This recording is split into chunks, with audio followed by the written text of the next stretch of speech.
Good morning, race fans. It's a beautiful day to talk Gateway. NASCAR Analytical expert Ryan Stevens stops by to explain why Kyle Larson may be the best bet to break up the Toyota train. He also gives Stewart-Haas faithfuls something to hold on to. Can Kyle Busch, Joey Logano make it 3 straight Gateway podiums? We'll discuss all that and so much more. Let's talk Gateway by the numbers.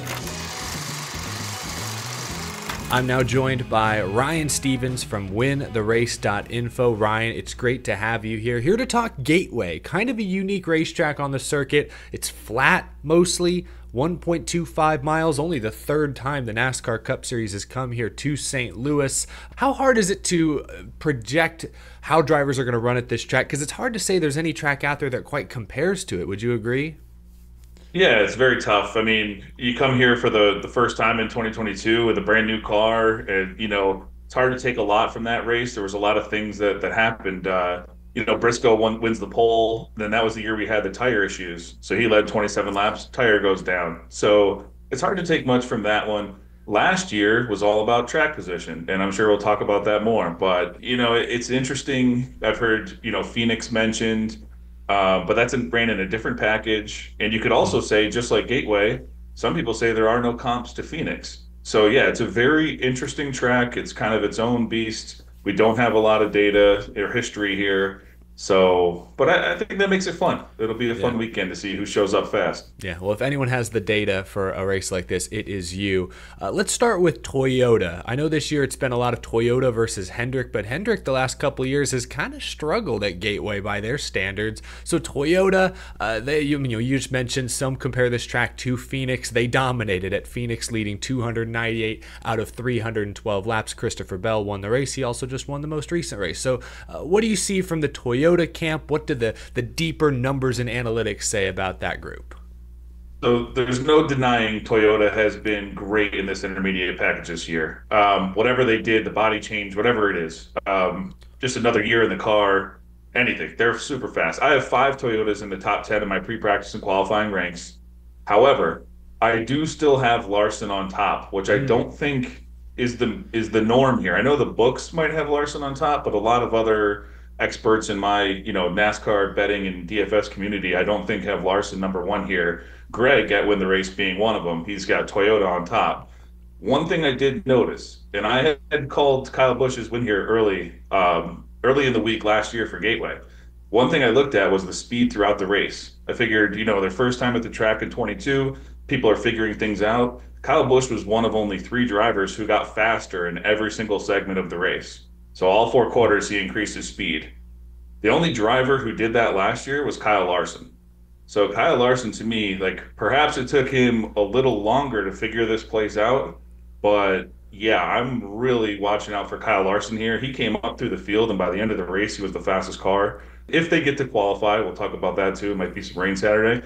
If they can qualify up front, I think Larson's going to be a big problem. Yeah, that's right. Hendrick Motorsports struggled last year, but Larson eventually weaseled his way into a top 5 finish, as he does. Can't keep that guy down for long. Great point about Kyle Busch, because he was quick in 22, turned that around into a victory with a completely different team in 2023. So Kyle Busch could be one to watch this weekend. Let's talk about Stewart-Haas Racing, because it's been a lot of negativity this week around that team, unfortunately shutting down.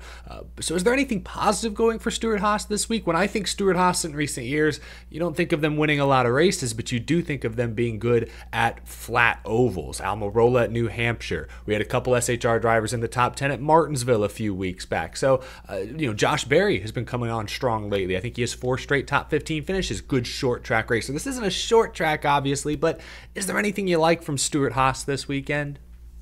Yeah, the positive is that they've completely turned around their intermediate package program here. I mean, last year it was kind of the laughingstock of NASCAR. I mean, they're looked at as one of the elite teams with the JGRs and HMS and those type guys.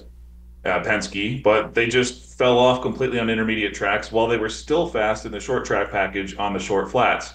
So now you have a shorter flat track in the intermediate package, and you mentioned some of their finishes on the short flats. I wrote down here some of their finishes this year on intermediates, and they've had good finishes at every single one they've ran. So I'll just list a couple here. Graythen, top 10 at Vegas. Berry, 11th at Bristol. Briscoe and Priest finished 6 and 12 at Texas. Gragson, top 10 at Dover. Gragson top 10 at Kansas, Barry and Briscoe top 10 at Darlington, Barry top 10 at Charlotte. So every week, one of them is popping up either top 10, the close, they missed it once by had an 11th place.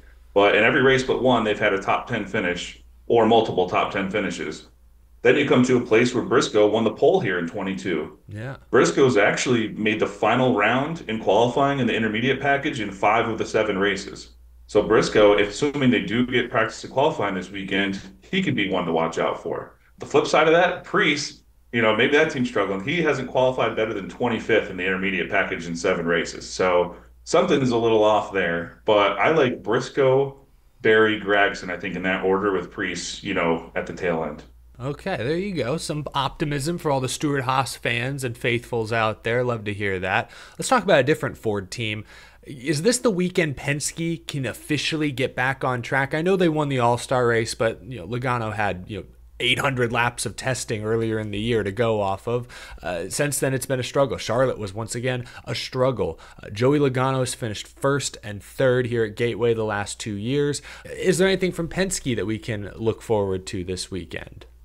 What's troubling there to me is, like we just said, Logano kind of lost again last week in this package.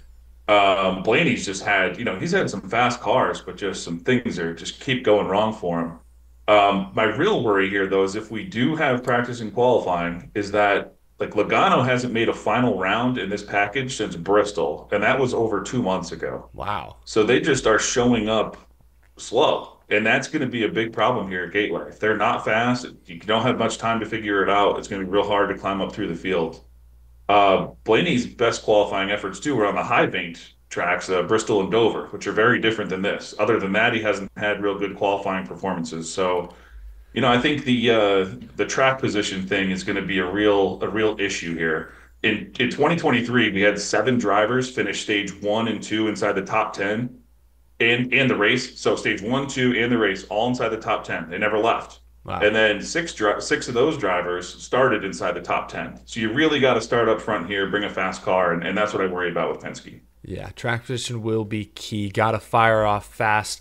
We'll wrap up with this, Ryan. Some drivers that may be flying under the radar. I want to talk a little more about Kyle Busch. I know we touched on him earlier, but the more I think about it, he did win here last year. I forgot that he finished 2nd, I think, the year with Joe Gibbs Racing. So regardless of team, manufacturer, Kyle Busch maybe has figured something out here at Gateway. Are there any other drivers besides Kyle Busch that maybe jump at you? I'm thinking Alex Bowman maybe. He's got 4 straight top 10 finishes coming into this. 5 straight? Might be 5 straight top 10 finishes, come to think of it. I don't know how good he is at Gateway, but what can you say about those drivers and maybe some others? Yeah, Bowman's a little sneaky. I mean, he ranks outside the top 10 in my true performance ranks in the intermediate package, but he's 7th best in average finish. So he does find a way to be there at the end. I guess they could pop at some point. It'd be nice to see them have the speed of the 24 and the 5, and even Chase Elliott at times. But he just kind of he's like an above average, good to great driver, but not, I don't see him winning anytime soon. But I guess if you're betting and you could find a good top 10 number or something like that, you mentioned all his top 10s in a row. Yeah, the team is clicking. It seems like he went through a little drought after his injury, and now maybe they're, finally fully back around and running how they were before the injury. So if we don't get practice and qualifying, his teammate, William Byron, will be on the pole. So that to me is someone you definitely have to look at. He'll have the first pit stall. Track position is important. It's a car that always shows up fast. That'll be a big problem for other drivers if Byron gets to hit the gas first. Yeah, William Byron on the pole will be tough to get around. Good stuff there, Ryan. Really appreciate all the numbers. Not a lot to go off of at Gateway, but a lot of really good data there. I can always trust you to dig deep to find all the good stuff heading into a race weekend. So really appreciate your time, folks. If you want to hear or read more of Ryan's work, you can follow wintherace.info. Also sometimes write some good stuff for Daily Downforce, dailydownforce.com. Ryan Stevens, thank you so much for being on the show this week. Have a wonderful weekend, man. Thank you very much. I appreciate it. Enjoy the race. Thanks again to Ryan for being on the show. Again, you can check out more of his work at wintherace.info, link down in the description below. Huge thank you to my Patreon supporters for continuing to support the show. Subscribe if you're new, all that great stuff. I will see you all again very, very soon. Have a good one.